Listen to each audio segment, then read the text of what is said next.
New and disturbing details emerging tonight following the death of a local student with autism. The 13-year-old boy from Davis died after being restrained while at a specialized school in Dorado Hills.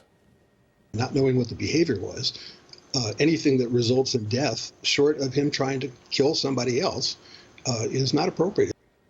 Tonight, the attorney for his family is speaking over what they call inaccuracies in law enforcement reports. Thanks for joining us. I'm Tony Lopez. And I'm Adrienne Moore. New tonight, CBS 13's Angela Greenwood is live in the newsroom with more on what he had to say. Angela?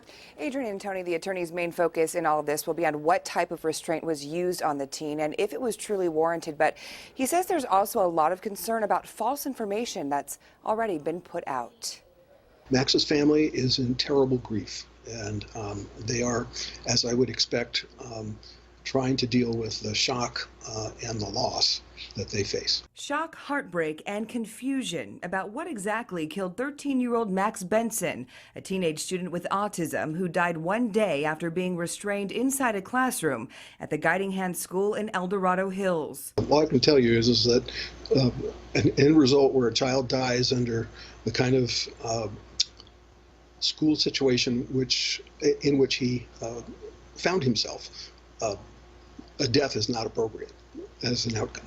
Seth Goldstein is a seasoned child abuse attorney who's now representing the teen's family. He says it's unclear what type of restraint was used, but his job now is to find out if it was considered reasonable under the scope of the law. If they were holding him down, and of course, if that inhibited his ability to breathe, or the fact that he hyperventilated because of the behavior that he was experiencing and was being restrained, again, that's inappropriate. According to the El Dorado County Sheriff's Office, Max had become violent with a staff member last Wednesday, jeopardizing the safety of others around him.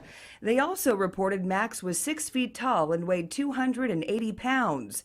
But Goldstein says, according to medical records from January, he was 5'3" and weighed only 180 pounds. I'm concerned about the fact that it is misinformation. Authorities also reported Max had severe autism, but Goldstein says that's not true. As I understand, he was highly intelligent, very verbal, and was not at what somebody would call severe.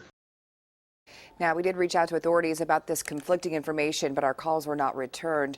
According to the Sacramento Bee, during a preliminary investigation, the California Department of Education found the school violated restraint policies in this incident. Now, we've also been in touch with Max's mom, who says her son had a passion for animals, as you saw in those photos of him, and that he recently celebrated his 13th birthday 2 months ago with his twin brother. So many questions and just so sad, Angela. Thank you for that update from the newsroom.